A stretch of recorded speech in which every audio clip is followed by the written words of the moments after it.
Hola, bienvenidos a la lección número 25 de nuestro curso básico del griego koiné. En esta lección vamos a hablar del verbo infinitivo. Podemos describir el infinitivo como un sustantivo verbal. Esto quizás suena un poco extraño, pero lo que significa simplemente es que el infinitivo es una forma que a veces cumple algunas funciones que pueden cumplir sustantivos y a veces cumple funciones que pueden cumplir verbos. Es una especie de híbrido, un sustantivo verbal. Los infinitivos en español son las palabras que terminan en ar, er, ir. Las formas verbales que terminan con estas terminaciones son los infinitivos. Y podemos ver un ejemplo del verbo cantar en su forma de infinitivo, cómo ejerce funciones tanto de sustantivos como de verbos. Por ejemplo, en esta primera oración, cantar es bueno para el alma. En esta oración, el infinitivo cantar es el sujeto de la oración. O en esta siguiente oración, prefiero cantar. Y aquí el infinitivo hace la función del complemento directo. Entonces, en estos dos ejemplos, el infinitivo cantar cumple funciones de sustantivos. Y en este último ejemplo, al principio del culto empezaron a cantar. En este ejemplo, el infinitivo cantar completa la idea verbal expresado por este verbo principal. Al principio del culto empezaron ¿a qué? A cantar. Bueno, el infinitivo griego es parecido al infinitivo español en cuanto a sus funciones, lo cual nos ayuda a entender cómo se usa, aunque veremos que tiene unos usos que no existen en español, así que tendremos que prestar atención. Hablemos primero de las características del infinitivo. Como híbrido tiene características verbales y características sustantivales. Hablemos primero de las características, sus características verbales. Se llama infinitivo porque no está limitado. No está limitado. ¿Qué quiere decir? No tiene persona ni número. Entonces, cuando hablamos del infinitivo no hablamos de primera, segunda, tercera persona, ni singular ni plural. Y eso significa que no hay conjugaciones. Conjugaciones no hay, que es una buena noticia hasta cierto punto porque significa que hay menos formas que memorizar. ¿Vale? Entonces, no está limitado, no tiene persona, no tiene número. En español igual, no se dice yo cantar. A no ser que seas Tarzán. Nosotros cantar. Esto no se dice. ¿Por qué? Porque el infinitivo no tiene persona ni número. Hay una sola forma en cada tiempo y cada voz. Vale, luego, lo que acabo de decir, el infinitivo sí tiene tiempo, pero cuidado aquí porque sería mejor decir que el infinitivo griego tiene aspecto. Aspecto, que es un tema que venimos hablando, tiene aspecto. Sus formas, sí que tiene formas en el presente, en el auristo, en el perfecto, pero no tienen una connotación, digamos, cronológica. Esto no. Más bien tienen los tiempos del infinitivo tienen connotaciones aspectuales. Por ejemplo, lo que sabemos, el infinitivo presente nos habla de una acción que está en progreso. ¿Sí? La representación de la acción es una acción progresiva, continua. El auristo representa una acción indefinida. Y el perfecto, una acción completado, pero con consecuencias en el presente, como hemos representado con este dibujo a veces. O sea que el infinitivo, sí que hablamos del presente, del auristo, del perfecto, pero olvídate de connotaciones cronológicas. Cuando hablamos del tiempo, estamos hablando de estos diferentes aspectos. ¿Qué más? El infinitivo puede tener un complemento directo, como un verbo, y también puede tener una especie de sujeto, un agente que lleva a cabo la acción representado por el lado verbal de la palabra. De esto vamos a hablar más en un momento. Bueno, hablemos también de características sustantivales, como un sustantivo puede ejercer diferentes funciones en la oración. Sujeto, complemento directo, incluso predicado nominal. ¿Sí? Como si fuera un sustantivo, según cómo se encuentra en la oración, ejerce estas funciones. Ahora, no se declina como los sustantivos. No tiene casos, nominativo, genitivo, dativo, acusativo. De esto, con el infinitivo, nada. No se declina, lo cual significa también que tiene menos formas que tendremos que memorizar. Si se considera como sustantivo, se considera neutro singular, ¿vale? Aquí estamos hablando de género y de número, ¿vale? Neutro singular. Y veremos que a veces aparece con el artículo y aparece con este artículo, que es el artículo neutro singular.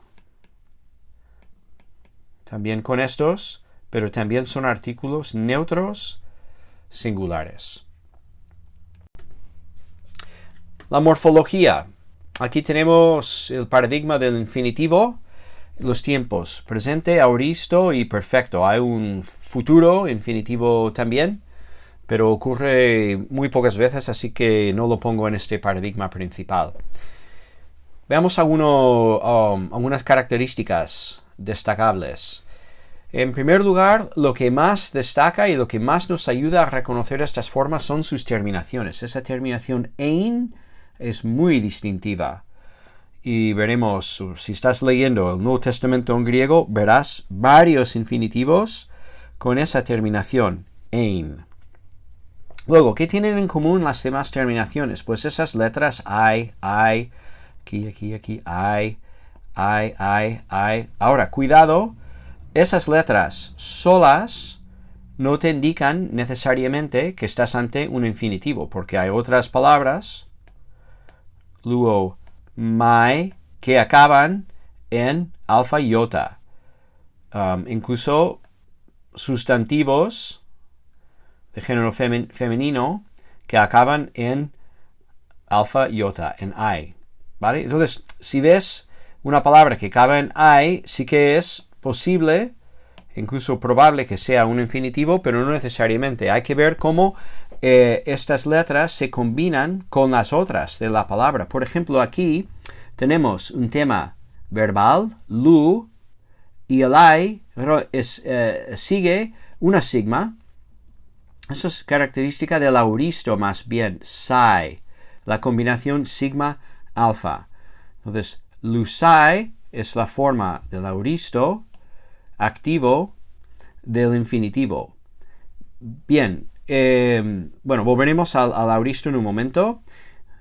En el presente tenemos tema, lu ein, luestai, luestai. Aquí tenemos una sola forma para las dos voces, las voces media y pasiva, ¿sí? Luestai. Entonces, por el contexto sabrás si la voz del infinitivo es medio pasivo. El I se combina con est, con este morfema, estai, estai. ¿Vale? Bueno, de hecho, sería mejor decir, me voy a corregir un poco, es la terminación, la desinencia es sty. Sty, y se ve aquí también sty, sty, sty, en 5 de las formas. Sty, sty, ¿sí? En el auristo, algo que tenemos que observar es que no lleva aumento. No lleva aumento. ¿Por qué? Porque el aumento echa el tiempo cronológico del verbo al pasado, y como hemos dicho, el infinitivo no tiene connotación cronológica, no habrá un aumento, ¿sí? Entonces no hay aumento aquí. Lo que tenemos es el tema, la característica temporal sigma alfa del auristo y las desinencias, una iota, aquí, sty, y luego aquí, en el pasivo, sí que una forma diferente, thenai. Y esta forma tiene una característica también que nos habla de pasividad, ¿verdad? La theta, una persona estirada en una tumbona, relajándose, sintiéndose pasiva, ¿vale? Esta theta es una señal de pasividad. Entonces, pasamos a la última columna aquí, el perfecto. El perfecto, como es de esperar, pues tiene una reduplicación al principio. Es lo que aprendimos en el capítulo sobre el perfecto. Tema temporal, antes una reduplicación, lelu, y en el presente la capa típica del perfecto. Y entonces una epsilon y la desinencia nai. Esa desinencia aparece aquí en el perfecto activo y también aquí en el auristo pasivo. Luego, estas otras dos formas, es una sola forma para las voces, media y pasiva. Tenemos en ambos casos la misma forma, una reduplicación, tema del verbo, y luego esa desinencia sty. Entonces las desinencias son ein, nai y sty a lo largo del paradigma. Quizás dos cositas más que debo mencionar. Esto es el paradigma del auristo débil, pero como no, hay también muchos verbos que tienen un auristo fuerte. Recordamos que los auristos fuertes o auristos segundos son verbos cuyos temas cambian cuando pasan del auristo al presente o viceversa. Y entonces, un ejemplo de esto es el verbo valo, verbo que hemos visto. Este es el presente activo indicativo. En el auristo activo infinitivo, la forma es esta, val ein. Esto es un auristo activo infinitivo. ¿Cómo sabes que es un auristo y no es un presente? Porque tiene esa terminación que hemos visto en el presente. Lo sabes porque falta una lambda, porque el tema verbal es diferente, ¿vale? No tiene dos lambdas, sino que tiene una sola, lo cual te indica que es un auristo fuerte. Así que tenemos que vigilar esa diferencia también. Bueno, hemos dicho que el infinitivo puede llevar un complemento como verbo, puede llevar un complemento directo, el cual, si lleva un complemento directo, el complemento directo aparece en qué caso? El acusativo, que es el caso del complemento directo. Técnicamente, los expertos dicen que un infinitivo no lleva sujeto, pero puede aparecer un sustantivo también en el caso acusativo que funciona como si fuera su sujeto. Eso quizás confunde un poco, pero lo explicamos así, que un infinitivo verbal, normalmente, o muchas veces, su sujeto será el mismo sujeto que el verbo principal en la oración. Veremos un ejemplo de esto un poco más adelante. Entonces, claro, este sujeto, si es el sujeto también del verbo principal, está en el caso nominativo. Pero si el sujeto es otro, no es el mismo sujeto que tiene el verbo principal, entonces su sujeto es otro sustantivo que aparece en el caso acusativo. Veamos un ejemplo. Aquí tenemos una oración. Thelo humas lalein, ¿vale? Ein, esa terminación aquí nos indica que estamos ante un infinitivo, es un presente activo infinitivo, en este caso del verbo laleo. Entonces, Pablo, hablando a los corintios, dice, quiero que hablar, aquí tenemos el infinitivo, ¿vale? Pero tenemos que traducirlo así, quiero que habléis, porque hablar, pero con un sujeto, vosotros. Quiero que vosotros habléis. ¿Por qué lo pasamos a subjuntivo? Bueno, porque es un uso del infinitivo en el griego bíblico que no tiene homólogo en el castellano, no tiene un equivalente exacto. Entonces lo pasamos a subjuntivo, pero este es el sentido. Quiero que habléis, pero ¿cuál es el sujeto de este infinitivo? Sujeto que lleva a cabo la idea verbal. No es Pablo, yo quiero, no, sino que es humas, vosotros. Quiero que vosotros habléis. Aquí tenemos el sujeto, digamos, lo que actúa como sujeto de este infinitivo es un sustantivo que aparece en el caso acusativo. Veamos brevemente unos usos del infinitivo. Ahora pasamos a la sintaxis. La sintaxis, ¿cómo se usa el infinitivo?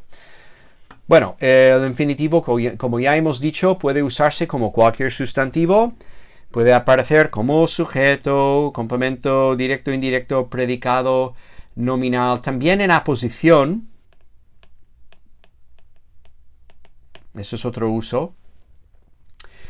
Cuando tiene una función sustantival, puede también aparecer con el artículo. Esto lo hemos dicho, ¿verdad? To. Porque se considera neutro singular. Vamos a ver dos ejemplos. En este caso, vamos a ver un ejemplo del infinitivo como sujeto. Emoegar to zein Christos kai to apothanein kedros. Aquí tenemos dos infinitivos que aparecen en construcciones paralelas, que to zein, que es el infinitivo del verbo zao, vivir, ¿sí? Y aquí tenemos to apothanein, que es el infinitivo, en este caso es un auristo, de apothnesco. Entonces, ¿cómo traducimos? Porque para mí, emoi, el vivir, to zein, el vivir, Christos, es Cristo. Y to apothanein, el morir, kedros, es ganancia, es ganancia. En estos dos casos, pues tenemos infinitivos to zein y to apothanein que sirven como los sujetos de estas oraciones. Para mí, el vivir es, y el predicado nominal, Cristo.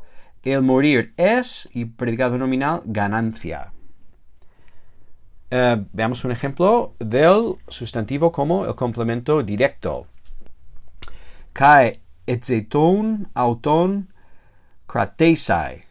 Y procuraban prenderle o prender a él. Esto no suena bien. Entonces, prenderle.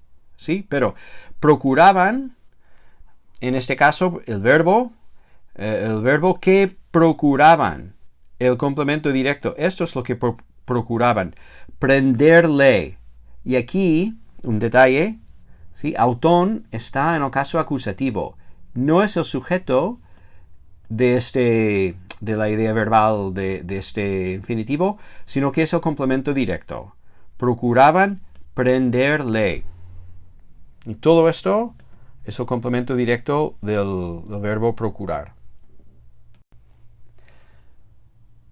Vamos a ver unos usos verbales del infinitivo. Tiene diferentes usos verbales. adverbiales, mejor dicho,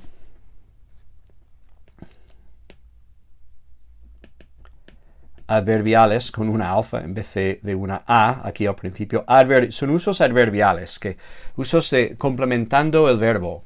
Y cuando su uso es adverbial, muchas veces aparece con una preposición o una conjunción. Veremos unos ejemplos ahora. Vale, un uso del infinitivo para indicar propósito. Se puede expresar propósito con un infinitivo, el infinitivo solo, el infinitivo con el artículo to o con la preposición eis y el artículo to. ¿Vale? El infinitivo así en estas construcciones puede indicar propósito. Un ejemplo. Apegagon auton eis to staurosai. Staurosai. Aquí tenemos un auristo activo infinitivo de staurosai. Le llevaron a él para crucificar. Para crucificar. Aquí la palabra para indica propósito. ¿Le llevaron para qué? Para crucificarle. ¿Sí? Y podemos, aquí en la traducción al español tenemos también un infinitivo. Le llevaron con el propósito de crucificarle. Otro ejemplo, resultado. Muchas veces el resultado se expresa con un infinitivo precedido por la conjunción hoste. Hoste. Entonces aquí tenemos un ejemplo. Etherapeusen autus hoste ton ochlon thalmasai. Entonces, los sanó de manera que, conjunción hoste, bueno, los sanó a ellos de manera que la multitud se maravillaba. ¿Vale? La multitud maravillarse. Aquí tenemos el infinitivo resultado de esta sanación, de esta curación, era que la multitud, acusativo, sujeto, de la idea verbal aquí, se maravillaba. Un par de o tres de usos adverbiales más. Causa, la razón o la causa de una acción o de la acción del verbo principal se puede expresar con el infinitivo y normalmente con la preposición dia y el artículo to delante. Dia, to, normalmente. ¿Vale? Aquí tenemos un ejemplo. Diato me egein hritzan exerrancen. Entonces, ¿por qué? Diato, porque no egein, es un presente activo infinitivo de ejo, ¿vale? Porque no tenía raíz, hritzan, o podríamos decir incluso por no tener raíz, se secó. Es el resultado, pero la causa de la sequía es que no tener raíz, por no tener raíz. ¿Okay? El infinitivo indica causa. Otro uso adverbial del infinitivo es el uso temporal y lo vamos a explicar muy brevemente aquí. Puedes profundizar más en esto en un curso intermediario de griego koiné. El caso es que el infinitivo, como complemento adverbial, puede hablar de una acciones que tienen lugar cronológicamente hablando anterior, o contemporáneo o posterior a la acción del verbo principal. Y cuando se usa de esta manera temporal, el infinitivo suele aparecer con combinaciones de preposiciones y artículos, como por ejemplo prin se traduce como antes, ento, mientras, y meta, hay que escribirlo en griego, meta, to, después. ¿Vale? Entonces aquí tenemos un ejemplo. Meta de to, aquí tenemos la combinación meta to y el infinitivo egertheinai me proratzo Humas eis ten Galilean. Después, metato, después que el infinitivo, resucitar yo, aquí me es un acusativo, pronombre no caso acusativo, que sirve como sujeto de la idea verbal del infinitivo.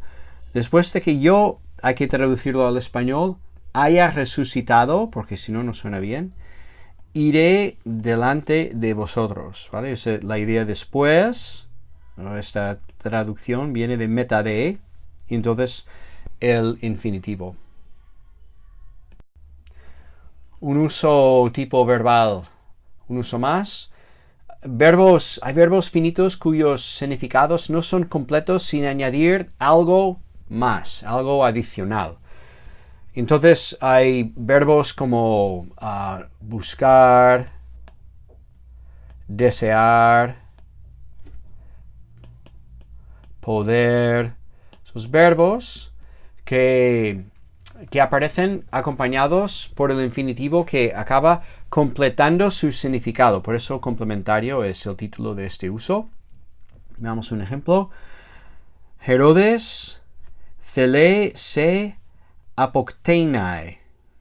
Herodes desea, del verbo celo, matar te. Aquí el acusativo no es el sujeto del infinitivo, sino que es como si fuera su complemento directo. Bueno, es el complemento directo de la idea verbal. Y el sujeto es Herodes. Herodes desea matarte. ¿Qué desea? Matar. Entonces el infinitivo completa la idea verbal del verbo desear. Bueno, basta por ahora. Hay más detalles de la sintaxis del infinitivo que tendrás que ver en una asignatura, como he dicho, de griego nivel intermediario. De momento nos quedamos con esta idea. El infinitivo es un sustantivo verbal. Es un híbrido, una palabra que puede cumplir funciones tanto de sustantivos como de verbos. Hemos visto el paradigma y las terminaciones típicas ein, sthai y nai. Y vamos a terminar con una canción para ayudar un poco a aprender este paradigma. Es una canción que viene de una canción de niños en inglés que se llama Mary Had a Little Lamb. Y lo siento que viene de esta canción quizás no tan conocida en el mundo hispanoparlante, pero es una canción que yo usé para ayudarme a aprender algunas de estas formas. Y vamos a ver con esta canción estas formas, estas 6 formas. Pero claro, sabiendo estas 6 formas, de ahí es un salto pequeño al perfecto, que hay que añadir un aumento y la capa en el presente. Y está es lo mismo que las terminaciones que vemos en estas otras formas. Entonces la canción va así. Luein, luesthai, lusai, lusasthai, lutheinai, luein, luesthai, lusai, lusasthai, kai, lutheinai. Aquí hemos puesto en la canción, la segunda vez que hemos cantado, pues una kai, que obviamente significa y en español, ¿vale? Para que la letra quepe bien con la métrica, ¿vale? Luein, luesthai, una sola vez porque la forma se repite. Lusai, lusasthai, lutheinai, ¿vale? Luein, luesthai, lusai, lusasthai, lutheinai, luein, luesthai, lusai, lusasthai, kai, lutheinai. Bueno, quizás esa canción sirva de ayuda. Y bueno, aquí dejamos la lección sobre el infinitivo.